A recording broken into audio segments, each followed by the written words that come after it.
সিজদায় গেছি, পায়ের নিচে জায়নামাজ, তাও গরম মানে না। তার নিচে দিয়েছি জুতা, তারপরেও গরম মানে না। কপালে যাওয়ার পরে মনে হলো পুষা পড়ে গেল। উঠার পরে সবাই তো তাড়াহুড়া করতেছে, আর উনি বলতেছে, আরে আমার পায়ের নিচে জায়নামাজ, আমার পায়ের নিচে জুতা, তারপরে আমার পায়ে গরম লাগে।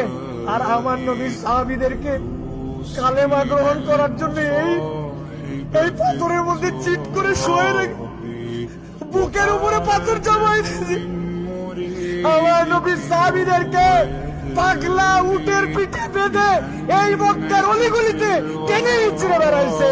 এই জায়গাতে তাদের বুকের উপরে পাথর চাপায় আগুনের মধ্যে দিয়ে দিছে। তাদের রক্তের বিনিময়ে ইসলাম পাইছি। আজকে আমি 2 রাকাত নামাজে পায়ের গোড়ালি গরম হয়ে যাচ্ছে জন্য কষ্ট হয়, এসিটা একটু কম ঠান্ডা মারে জন্য কষ্ট হয়, আমার মাথার উপরে যদি একটুখানি সুন্দর ছাতা না থাকে কষ্ট হয়।